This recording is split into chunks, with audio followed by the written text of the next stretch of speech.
Ja, za podpis peticije, ja. Torej, organizacije same se avtomatično, ne, potem pa še na Mladini, ne. Vse liče tamle zadci. Ja, bobo.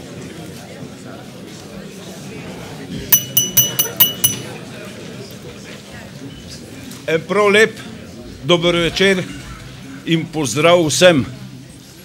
Dobili smo se tukaj, da še enkrat pogledamo nekaj argumentov za in proti, zato nismo ne vabili, ne predavatelje oziroma uvodničarje zbirali po kakšnem od teh kriterijev. Zavedamo se, da je Slovenija še zmeraj v težkih razvojnih krčih in da je eden glavnih razlogov za te krče to, da se ne moremo o nekaterih krucialnih razvojnih vprašanjih dogovoriti. Eno od takih vprašanj je nedvomno tudi vprašanje v narekovaju privatizacije.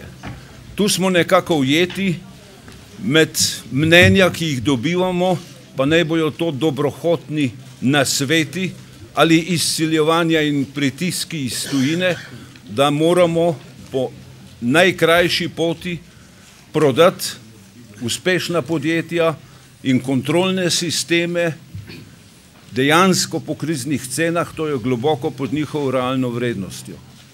Na drugi strani to mnenje podpira vrsta ljudi, ki iz prodaje vidijo določene koristi oziroma ki ponavljajo mantro, da je država slab gospodar.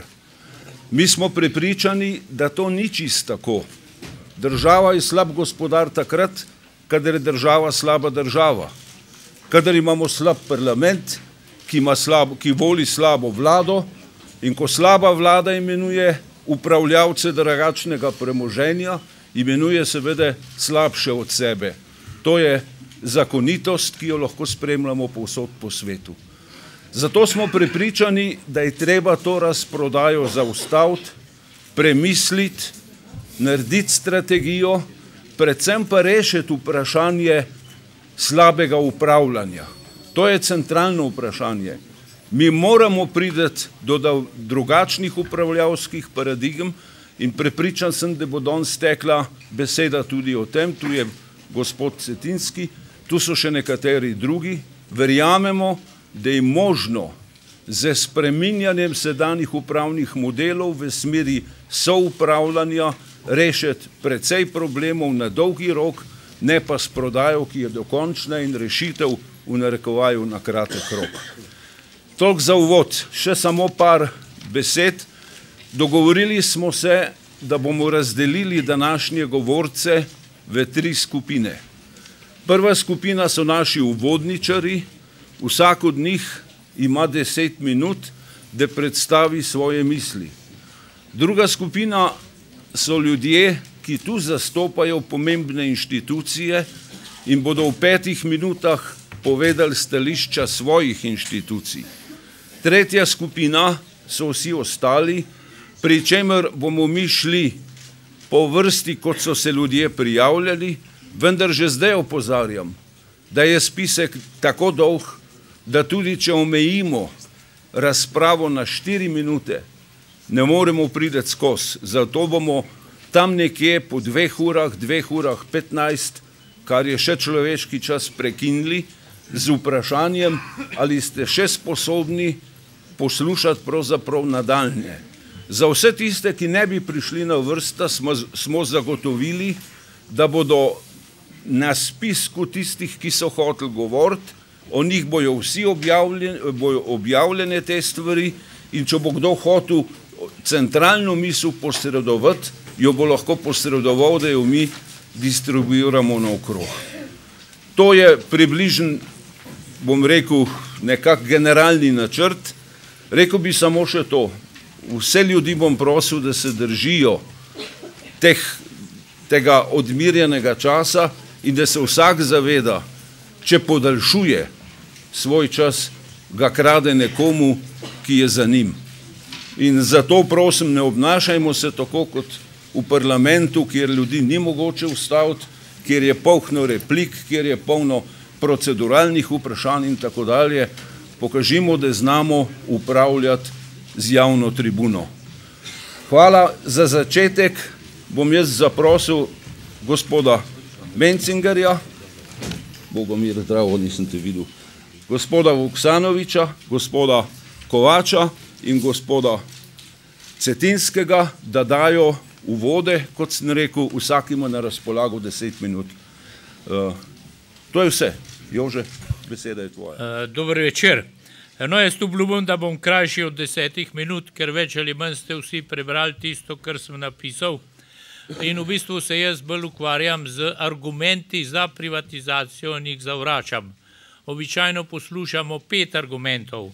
Prvi argument je obljuba Evropski komisiji in kapitalskim trgom, ta drugi argument je zadolženost in odplačilo dolga, tretji argument je strateški partnerji, ker bodo povečali učinkovitost, četrti argument je, da je bil to sklep državnega sveta in peti argument je, da je edino na ta način mogoče preprečiti tikanje politike v gospodarstvo.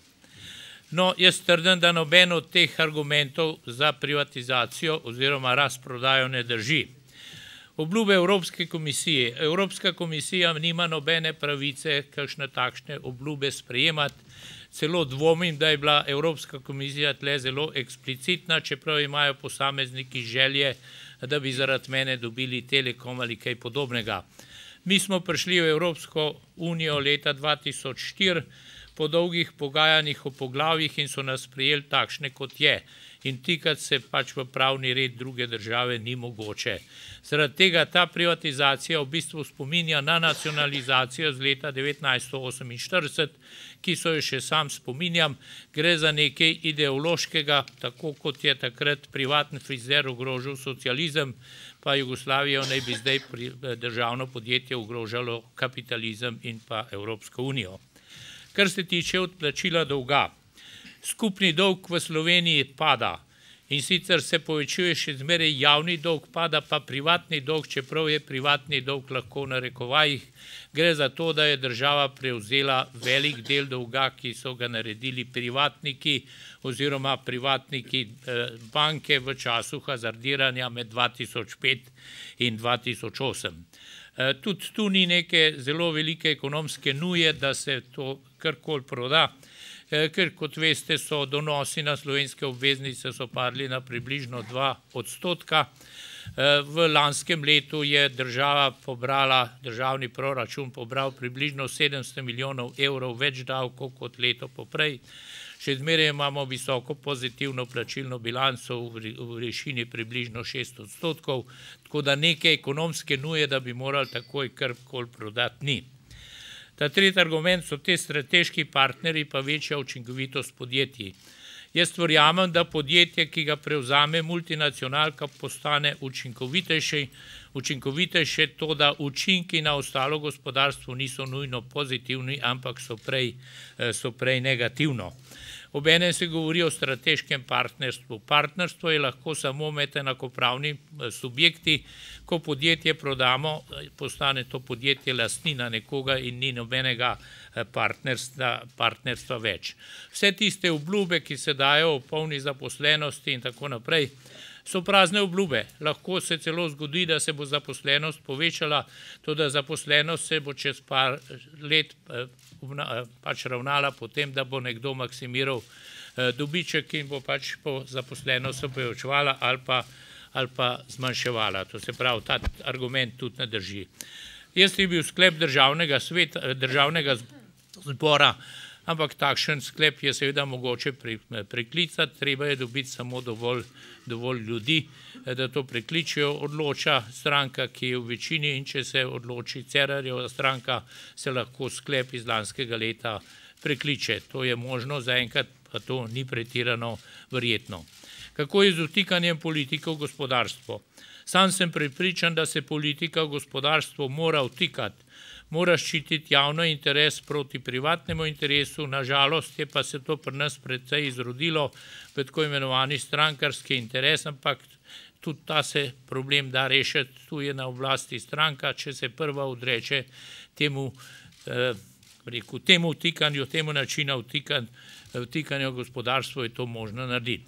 Naslednje vprašanje se postavlja, kako je pa prišlo do teh 15 podjetij, a to kdo ve, kakšni so bili argumenti za ta spisek teh 15 podjetij, ker to je kar tako povprek nekaj narečeno in tu se dostikrat vidi, da o teh stvarih odločajo zelo ozki krogi. Najbolj tipičen primer je prodaja letališča. O prodaji letališča je odločalo 10,47% delničarjev, zaradi tega, ker eno leto prej bila ideja, da se letališče širi in varuh konkurencije v državi vzel glasovalne pravice, tako da vse odločitve je sprejelo 10,47% ljudi, se pravi, ne moramo reči, da je šlo za neko odločitev, ki bi bila odločitev na ravni države in tako naprej. No in končno se postavlja še eno vprašanje, ki je zaradi mene lahko rečete ideološko vprašanje, a smo se osamosvojili za to, da bomo vse proizvodno premoženje prodali. V tem primeru bomo postali seveda delovna sila, ki pa v svetu o ničemer nič ne odloča. Prosim, nažalost ne. Ampak tako je, s tem bi jaz več ali manj končal. Meni se zdi ta način prodaje ali pa razprodaje povsem zgrešen. Ne gre ne za pošteno, ne gre ne za koristno in ne gre ne za prostovoljno prodajo. Hvala lepa. Hvala lepa. Bravo. Absolutno, 6 minut. Hvala lepa. Mislim, da je aplavz kaže na to, kako preprosto se da povedati, če nekdo stvari zares razume. Včasih beremo dolge referate, kjer ni mogoče ugotoviti, a bereš prvo ali tretjo stran oziroma kako se stvar sploh zapleta. Jaz bom kar prosil drugega od naših uvodničarjev, to je gospod Igor Vuksanovič, ki bo nekaj več povedal o teh argumentih, zakaj naj bi vztrajali na tistem sklepu Državnega zbora, za katerega smo ga slišali, da tako kot se ga je dalo sprejeti, se ga da spremeniti. Toliko bolj, če se zavedamo, da je spisek ni nastal po naših interesih, ampak na osnovi zainteresiranih kupcev. Kaj pa oni želijo kupiti in zakaj želijo kupiti, vam je pa jasno. Prosim, gospod Vuksanovič. Hvala lepa za besedo. Dober večer cenjenim poslušalkam, cenjenim poslušalcem. Moram reči, da je moja naloga nocoj nekoliko lažja kot naloga drugih govornikov, cenjenih akademikov, predstavnikov sindikatov, predstavnikov gospodarstva. Oni morajo namreč razpravljati o političnih in ekonomskih implikacijah privatizacije. To je ena zelo zapletena materija, ki je nujno večpomenska. Jaz, kljub znanemu reku, ne, 2 pravnika, 3 mnenja, bom pa govoril pravzaprav samo o temu, zelo omejeno, ali je privatizacija pravno zapovedana. A se da to odločitev še spremeniti? Ali odločitev o spremembi spremljajo neke hude pravne posledice, zaradi katerih pravzaprav ne moremo spremeniti, bi rekel, sedanje smeri. Moj odgovor na to bo negativen, to lahko že naprej povem, seveda pa moram zdaj tudi razložiti svoje argumente. Zdaj, moram reči, da politiki verjetno nekoliko prebrisano govorijo samo o zavezah privatizaciji, pri tem niti ne povejo, so to politične ali pravne zaveze. Vsaj v enem primeru pa sta pravna služba vlade in pravna služba državnega zbora, to je takrat, ko se je odločalo, ali se bo na dnevni red državnega zbora dala razveljavitev tega sklepa o privatizaciji 15 podjetij, ti 2 pravni službi so dali dokaj eksplicitne argumente, da bodo ob razveljavitvi sklepa, ki je nesporno dovoljena, se s tem vsi strinjamo, nastale za Slovenijo hude odškodninske posledice. Tako da jaz bom začel s temi argumenti, ki se mi zdijo tako manj resni, skoraj deloma absurdni, potem pa šel na druge argumente proti privatizaciji, ne, ampak jih bom bolj ali manj vse zavrnil. Samo z pravnega vidika, jaz se seveda ne opredeljujem do ekonomske smiselnosti. O tem imam osebno mnenje, ampak je laično. Ne. Zdaj, pravna služba državnega zbora je navajala, da so tukaj neke sklenjene pogodbe z pravnimi in finančnimi svetovalci, ki pri privatizaciji svetujejo in ki si obetajo provizije v zaključene transakcije. Zdaj, seveda, če transakcije ne bo, če bomo ustavili prodajne postopke, bodo oni za provizijo prikrajšani in bi lahko Slovenijo tožili. Zdaj, meni se zdi ta argument res nekoliko absurden, predvsem zato, ker je poslovni namen pogodbe med Republiko Slovenijo in med svetovalcem, to je mandatna pogodba, njena fizionomija je v bistvu enaka v praktično vseh velikih pravnih redih. To je pravzaprav doseganje največje koristi mandatarja, to je Republika Slovenije, tistega, ki da navodila. Zdaj, svetovalec mora delovati v mejah danega naročila, mora poslušati navodila, vsem mu morajo biti interesi Republike Slovenije za glavno vodilo. Zdaj, seveda, provizija na koncu je le neka kolateralna posledica zaključene transakcije, pri čemer pa je seveda tudi odgovornost svetovalca, če je res pristal na plačilo pretežno po uspehu, ne pa recimo po svetovalni uri. Tako da ta argument nekako ni resen. Vsi ti argumenti so odvisni od nekega glavnega izhodišča. Ne? Zdaj, kaj je to pravzaprav sprememba politične odločitve glede privatizacije? A je to pravzaprav nekaj protipravnega? A se država, če se je enkrat odločila za privatizacijo, če pride na oblast nove politične sile, če se politično ravnotežje sil spremeni, a se ne sme odločiti proti, a se ne sme premisliti, a ne sme več suvereno upravljati z državnim premoženjem. Ne? Ko sklenemo prodajne pogodbe, za državna podjetja smo vezani. Do takrat je razumljivo, da smo svobodni, da naredimo, kar želimo. Zdaj, seveda, če to drži, ne, ni nesmiselen samo ta argument glede provizije svetovalcev, ne, ki morajo nedvomno poslušati navodila, ne, tistega, ki jim je pravzaprav mandat za pogajanja dal. Ampak tudi drugi argument, ki se tiče morebitnih potencialnih pogodbenih partnerjev. To so zdaj tisti subjekti, recimo Deutsche Telekom, ki so se javili na mednarodne tenderje, ne, ki so morebiti že v neki predpogodbeni fazi, pogodba je že skoraj sklenjena, potem pa recimo sklep državnega zbora razveljavljen in pogodba nikoli ne bo sklenjena. In zdaj naj bi oni lahko tožili. Ne. Tukaj se je pravna služba vlade obesila na eno določbo obligacijskega zakonika, ki pravi, da odgovarja za škodo tisti, ki se je pogajal za sklenitev pogodbe, pa ni imel resnega namena, ali pa je ta resen namen imel, ampak ga je brez utemeljenega razloga opustil. Ne? Zdaj, tisti, ki je v bistvu nedobroverno odstopil od pogajanj, lahko odgovarja za škodo. Zdaj, najprej moram reči, da ta odškodninska odgovornost tako kvantitativno, ne, po obsegu ni tako zelo grozeča. Tukaj gre v bistvu, ne, tudi če obstaja ta odgovornost za izdatke, ki jih je imela ta druga stranka, ne, ki je želela pogodbo s pogajanji, recimo izdatki za svetovalce, potne stroške hotela in tako dalje, to v bistvu niti ni nekaj, ne gre za izgubljene kapitalske dobičke, ni nekaj tako groznega, ne,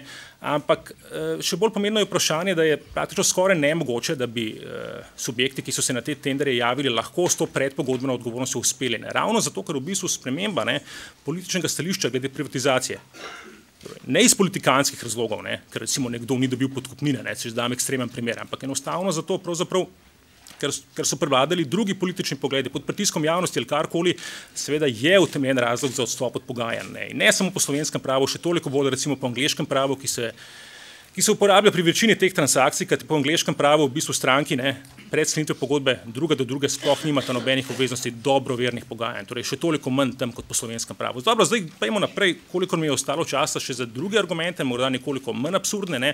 Kaj pa različne zaveze Republike Slovenije, ki so javnofinančne narave, ker to pa so nedvomno pravne zaveze, ne. Pravna zaveza je, da ne smemo imeti strukturnega deficita po naši ustavi, da je lahko strukturni deficit po fiskalnem paktu največ 0,5% BDP. Da maastrichtska merila, ne, da je lahko javni dolg največ 60% BDP, deficit pa 3% BDP. To nedvomno so pravna merila, ne, ampak dejstvo je, da seveda ti akti ne zapovedujo, na kakšen način bomo mi zmanjšali deficit in javni dolg. Jasno, privatizacija lahko zmanjša javni dolg. Ni ravno zelo učinkovita v ta namen, kot je povedal gospod Mencinger. Ne. Tudi lahko zmanjša izdatke za obresti in s tem deficit. Ampak to ni edina pot. In seveda mi lahko sami izberemo pot, po kateri bomo dosegli te svoje proračunske cilje. Ne. Ni nujno, da je to privatizacija. Ne. In to velja tudi, če gremo, bi rekel, za eno stopnjo dol iz teh, bi rekel, glavnih pravnih aktov naše ustave, fiskalnega pakta, lahko gremo na uredbe Evropske unije. Ne. Dva sklopa uredb, šesterček, six-pack in dvojček, two-pack. Te uredbe, ne, narekujejo vsaki državi, da spravi v red svoje javne finance, da odpravi makroekonomska neravnotežja, da se približa svojemu srednjeročnemu proračunskemu cilju glede javnega deficita, glede javnega dolga, da ima Evropska komisija pravico dajati nek vsebinski input pri pripravi proračuna, to vse je nesporno. Ne. Ampak spet ne, te uredbe ne zapovedujejo načina, ne, na katerega bomo svoje proračunske cilje dosegli. Res je, ne, da imajo evropske institucije pravico dajati priporočila, da je naša pravna dolžnost, da tem priporočilom prisluhnemo, jih resno obravnavamo, in potem na nje svobodno govorimo, tako, kakor želimo. Ne. In res je tudi, da so konkretno ta priporočila dana Sloveniji bila v kar določenih primerih, bom rekel, kar eksplicitna. Ne. Tako Evropska komisija kot Svet Evropske unije sta pravzaprav v svojih priporočilih nakazala, da želita privatizacijo. sta nakazala. In še več kot to, celo Republika Slovenija v nekem reformnem programu za leta 2014-2015 odgovorila, da bo sledila zadani privatizaciji, da tudi ona to želi. Ampak zdaj, a smo se s tem dejansko pravno zavezali, da se ne moramo premisliti? Ne, seveda priporočila so samo priporočila, to pravzaprav ni zavezujoč akt Evropske unije. Zdaj, morda je neka politična zadrega, če mi, ki smo enkrat priporočilom že pritrdili, se zdaj premislimo, dvomno, lahko je politična zadrega, ampak pravno, če dosegamo naše srednjeročne proračunske cilje, če manjšamo deficit in javni dolg, bi rekel, smo varni. Smo varni pred denarno kaznijo, ki sicer grozi, če teh proračunskih meril ne dosežemo. Je možno do 2% BDP, če se ne motim. In zdaj posredno je možno tudi to, da bi bile institucije Evropske unije nekoliko manj milostne do nas pri odločanju o tej denarni kazni, če nismo sledili priporočilom. Zdaj bodimo realni, ta možnost obstaja, ampak spet, če sami s svojimi napori na svoj način pravzaprav spravimo svoje javne finance v red, pravne grožnje nedvomno ni. In zdaj še nekaj, pravna zapoved k privatizaciji bi lahko sledila iz pristopa k programu Trojke. Kot veste, Evropski mehanizem za stabilnost, Evropski reševalni sklad dejansko v zameno za svoje posojila, v zameno za finančno pomoč dejansko lahko zahteva pravno zavezujoče pogoje, k katerim država pristopi s sklenitvijo tako imenovanega memoranduma o razumevanju. In recimo Ciper se je zavezal, da bo dobil več kot milijardo evrov s privatizacijo energetike, pristanišč, telekomunikacije, ampak zato smo se menda mi tako otepali te trojke in se jo tudi uspešno rešili, da se to pri nas ne bi zgodilo. Zdaj nazadnje, ko sem zavrnil vse argumente glede pravne zavezujočnosti k privatizaciji, pa moram še povedati, da obstaja dejansko en primer, ko pa smo pravno vezani k privatizaciji. Ta je zelo omejen. To so pa odločbe Evropske komisije o državni pomoči, ki niso bile izpodbijane, če niso bile in so dokončne. To je bilo dano pri bankah. V zameno, zdaj niso vsi elementi teh odločb javno znani, ampak tisto, kar je javno znano, pove, da smo v zameno, bi rekel, za možnost državne pomoči novi kreditni banki Maribor se sprejeli zavezo, da jo bomo prodali v celoti. Da smo se zavezali, da bomo sprejeli določen delež NLB, ki ni javno znan. In tudi morda ima kdo te informacije, jaz jih nimam. Glede banke Celje, odločba komisije tudi še ni objavljena, tako da ne vem, kaj je tam. Ampak dejstvo je, če iščemo, kje bi rekel pravno zavezujoče, bi rekel naše pravne obveznosti k privatizaciji, je to izključno v odločbah o državni pomoči, ne pa v nekih priporočilih in mnenjih Evropske unije. Hvala. Hvala lepa.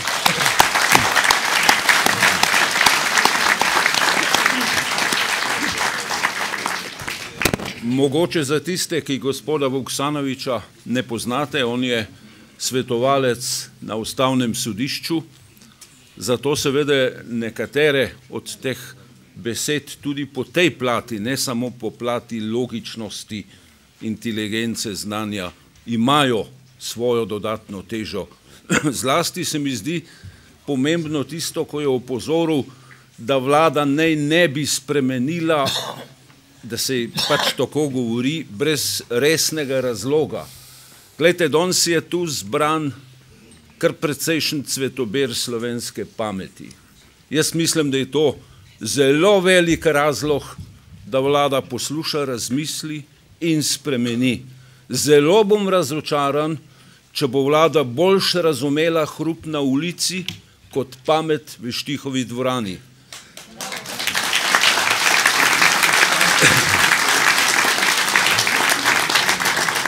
Prosil bi gospoda Bogomirja Kovača, tudi mislim, da ga ni treba.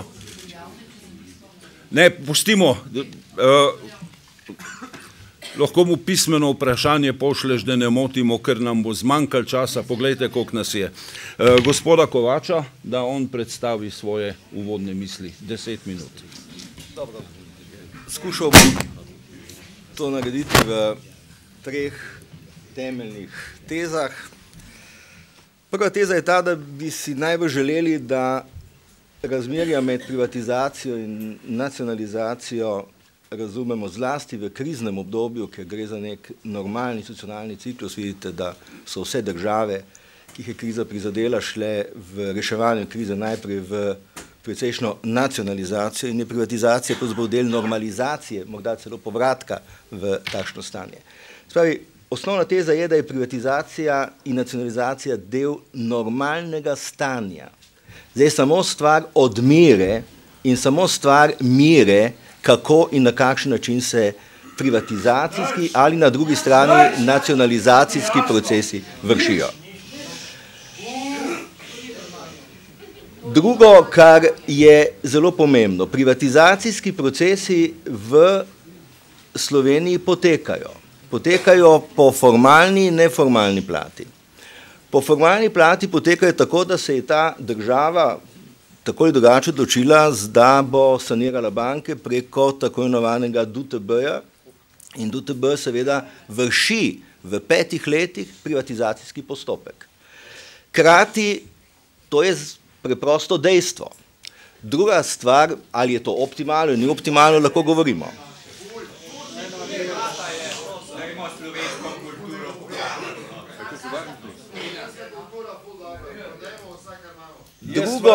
Jaz vas lepo prosim, gledajte, naš namen je, da se pogovorimo in mogoče nazadnje dogovorimo in pustite ljudem, da izrazijo svoje misli. Brez vpitja, brez vsega.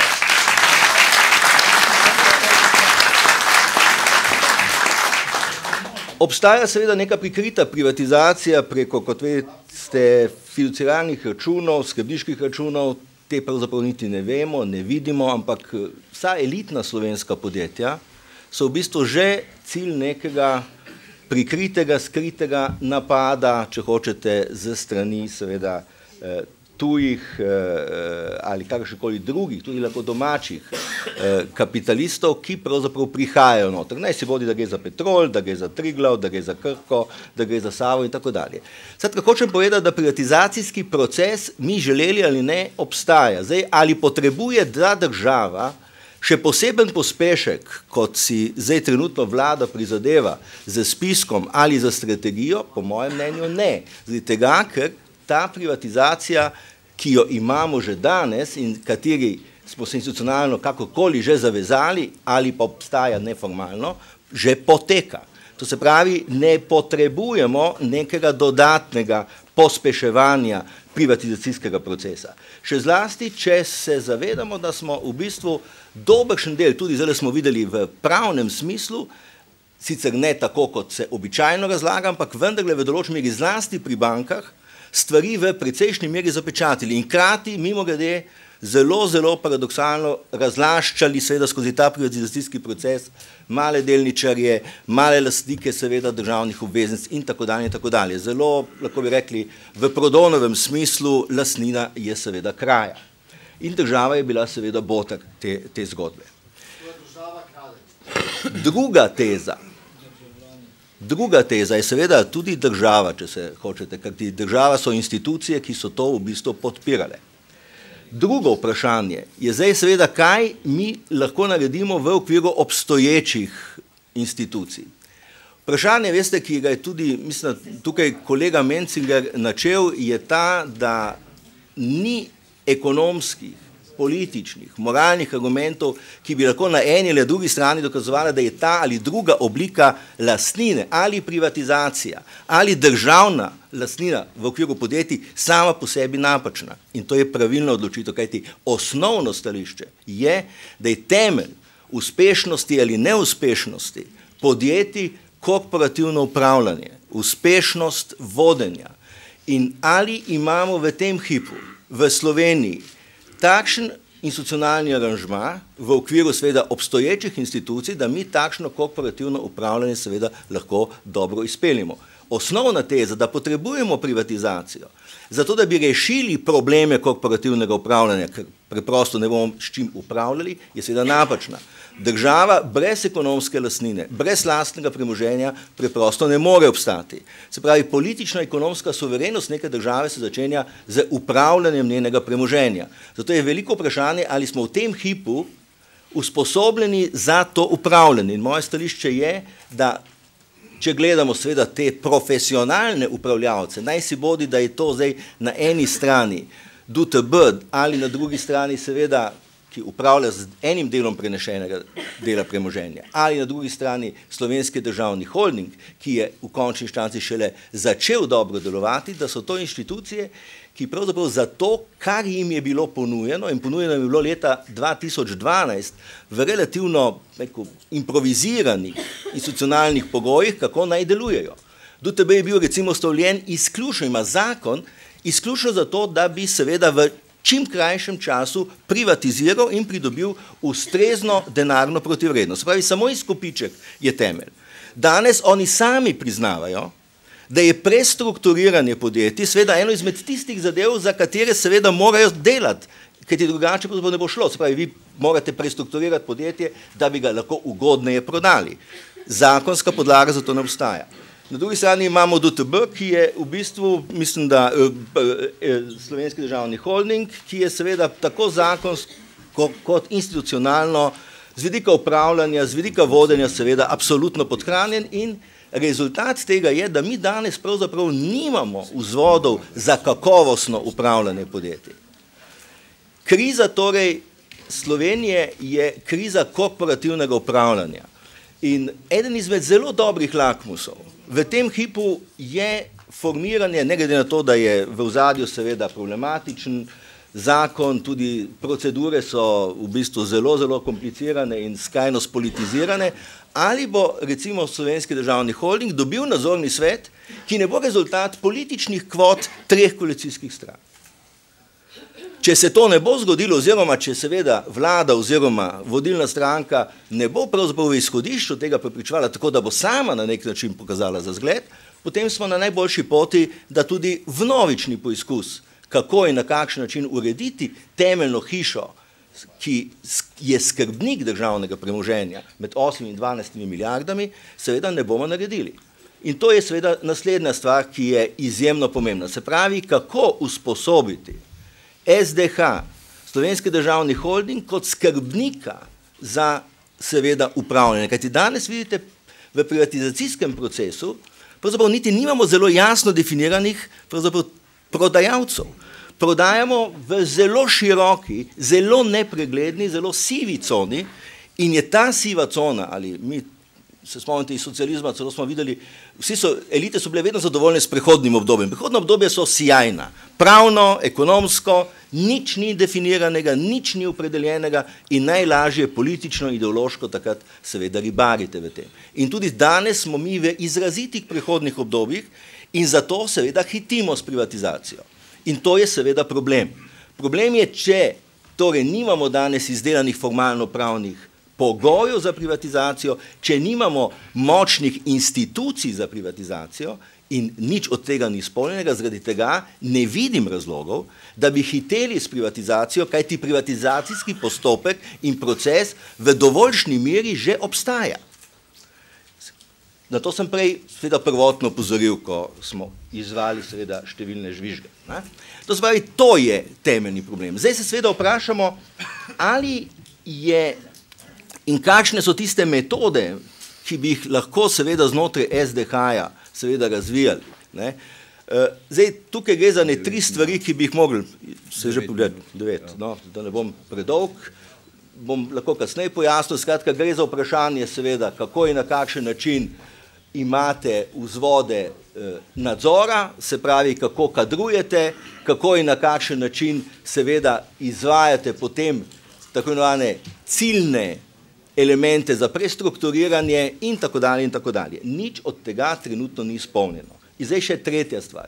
To, kar me seveda običajno pri tej privatizacijski sagi najbolj moti, je to, da smo mi pravzaprav padli ne samo v neko praznino ne dovolj pripravljene institucionalne zgodbe. Se pravi, kot veste, spisek, ki ga mi imamo, teh tako zvanih slovitih 15 podjetij, je nastajal pravzaprav leta 2012. Se potem ponovil v ne preveč spremenjeni obliki 2013 in je danes pravzaprav predmet na nek način privatizacijske zgodbe. Se pravi, mi nimamo nikjer jasnega zapisa in jasnih argumentov, zakaj so bila ta podjetja izbrana. Mi nimamo v ozadju strategije privatizacijske, ampak gledajte, tudi ko jo bomo dobili čez kakšen mesec, ta strategija ne bo izhajala iz neke strategije te države ali sektorskih strategij, ker tudi tega nimamo. To se pravi, delamo izrazito na nek način na pamet in nimamo pravzaprav nekega poglobljenega analitičnega aparata, ki bi seveda vedel, kako in kaj. In zdaj na koncu samo še to je tretja teza, to je alternativna zgodba, kaj bi mi seveda še lahko imeli, če bi želeli seveda privatizacijski postopek voditi širše. Ta model, ki ga danes imamo, je pravzaprav enostranski model. Mi smo v tretjem krogu privatizacije. Prvi je bil lastninjenje, drugi je seveda pripeljal do tako imenovanega poizkusa domačega lastninjenja in je seveda zaradi visokega finančnega vzvoda zadolževanja podjetij propadu. Ta tretji je iskanje kapitala v tujini in je strogo vezan na prodajo pravzaprav v tujini. Drugi privatizacijski modeli, ki zadevajo ekonomsko demokracijo, se pravi, gre za vprašanje notranjega lastništva, gre za vprašanje recimo delavskih zadrug, seveda ob primernih podpornih mehanizmih, gre za vprašanje seveda lahko tudi posebnih državnih skladov, ki bi se mogli ali znotraj SDH razviti, vse to ostaja seveda izven tega razmisleka in konteksta.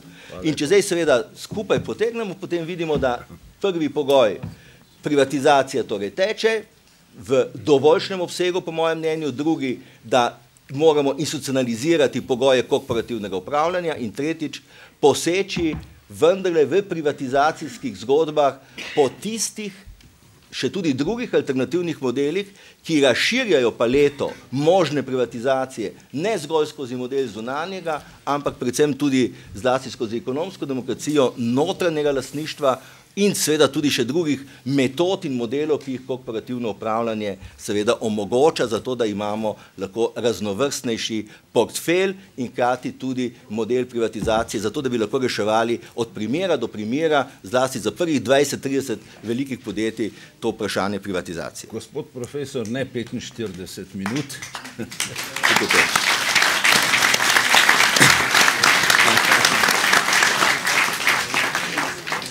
Imamo seveda številne oblike privatizacije. Nažalost v Sloveniji marsikateri lahko rečemo s preprosto besedo plenjenje.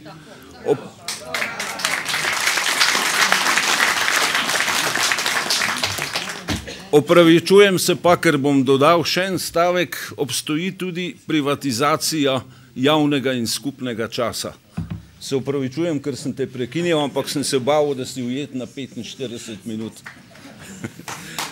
Naslednji naš uvodničar je gospod Andrej Cetinski. On prihaja iz te naše skupine Državljani proti razprodaji, ki smo jo oblikovali prav s tem namenom, da poskušamo pobrati argumente, ki v slovenskem prostoru stojijo.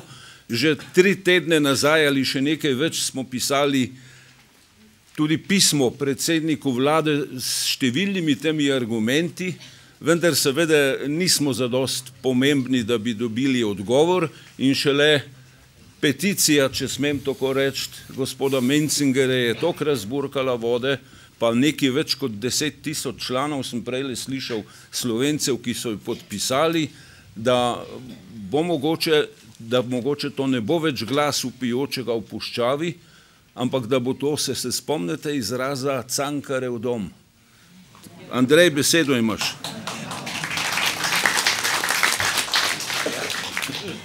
Jaz imam namen nekaj povedati o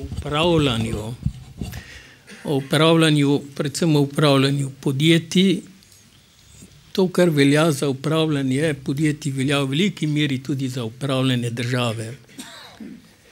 Mi našo državo izjemno slabo upravljamo in izjemno slabo upravljamo tudi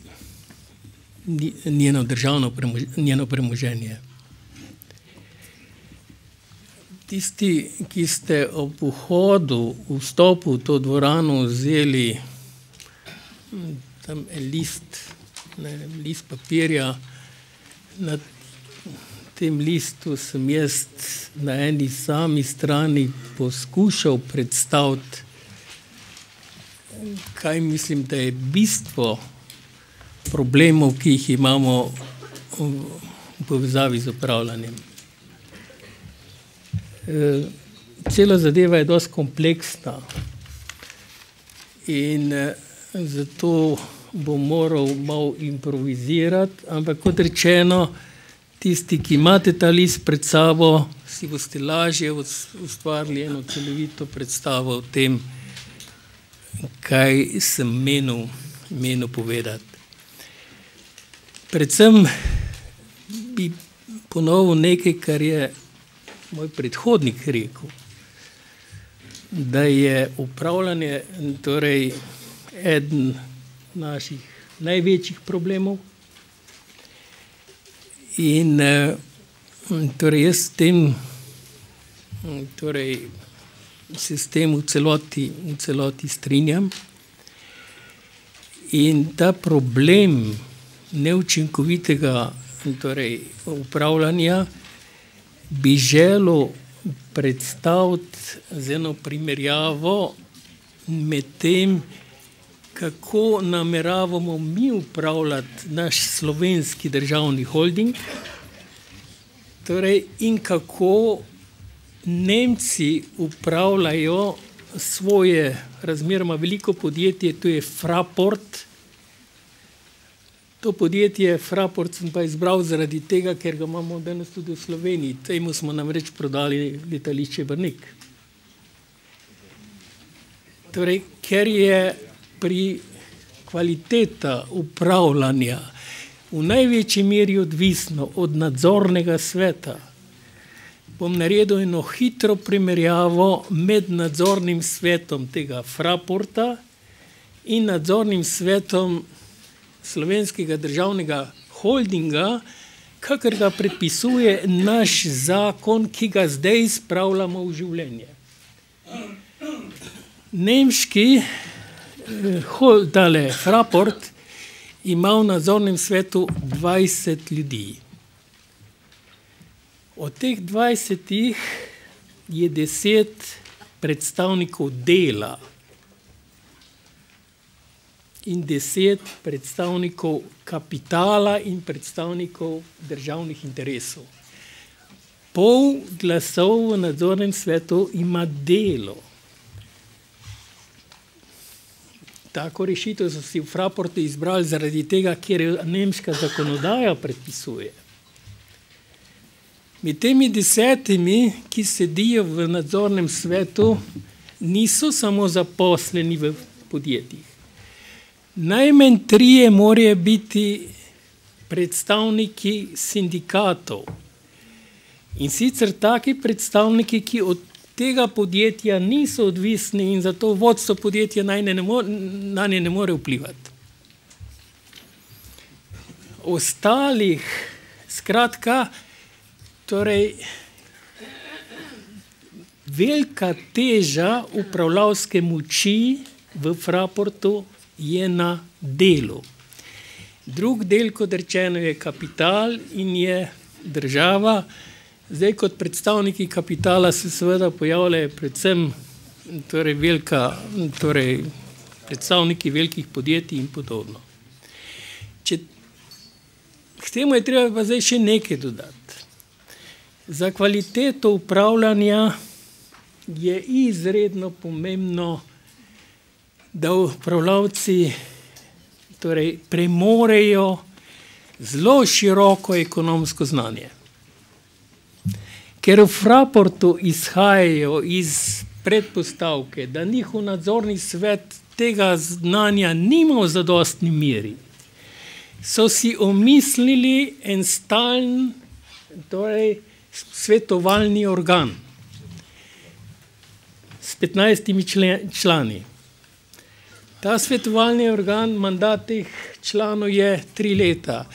V tem svetovalnem organu sedijo 4 predsedniki oziroma člani uprav velikih bank, 3 direktorji velikih ekonomskih inštitucij, raziskovalnih inštitucij, 4 predsedniki uprav, asociacij, nemških asociacij z področja, ki se ukvarjajo z različnimi področji prometa. Med njimi je recimo tudi predsednik Nemške pošte kot primer. In potem je še nekaj članov predstavnikov večjih podjetij. Ali z drugimi besedami, pri upravljanju Fraporta, po moji oceni, sodeluje taka koncentracija znanja in gospodarskih izkušenj, kakršnih se mi na ravni države Slovenije niti predstavljati ne moremo. To je eden od odgovorov na vprašanje, zakaj je nemško gospodarstvo tako učinkovito. Zdaj pa imamo pa na naš holding. Po zakonu, ki ga zdaj spravljamo v življenje, ima naš holding 5-članski nadzorni svet.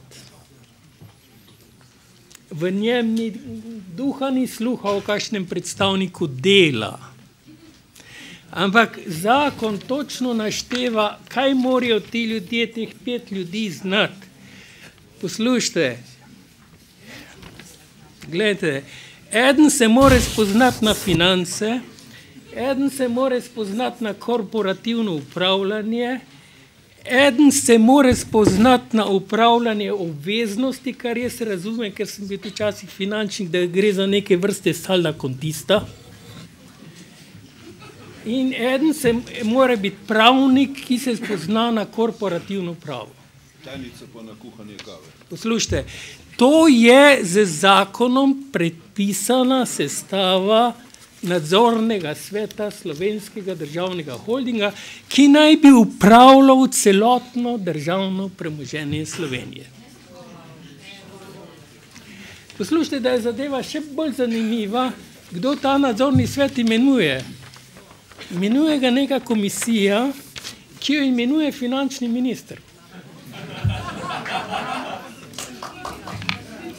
Poslušajte,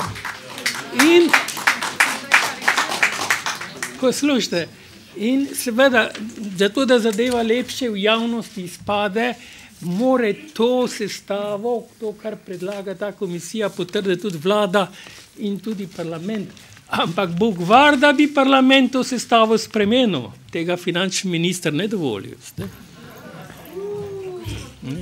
Skratka, poslušajte, ko človek bere to, kako smo si mi zamislili, torej upravljanje Slovenskega državnega holdinga, se ti dejansko pri srcu milo stori. Poslušajte, mi smo popolnoma neresna država.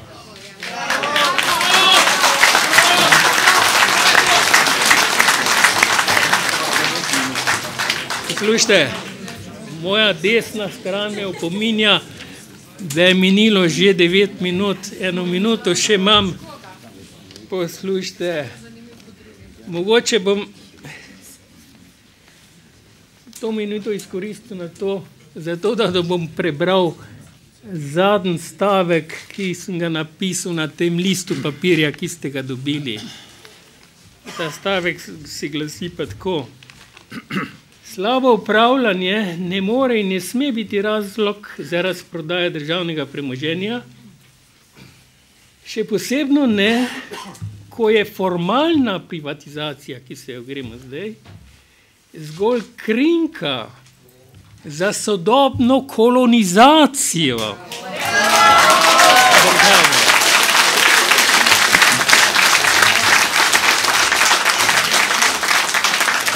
In za plenilsko zaslužkarstvo izbranih elit.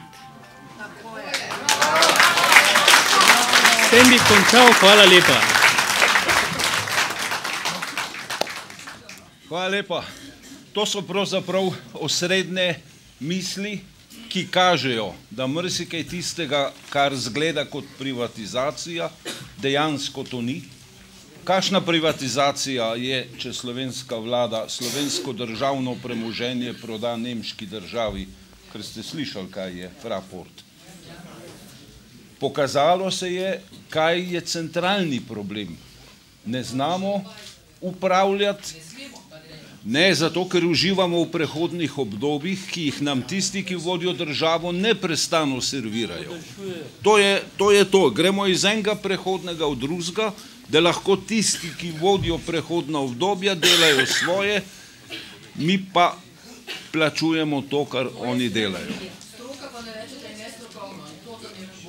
Ja, stroko, Ja, stroko je seveda tako, veste, v majhnih državah je stroka velika stvar, ki se zelo družinsko grupira. Pa nisem mislil na krvne družine. Toliko za ta del uvoda.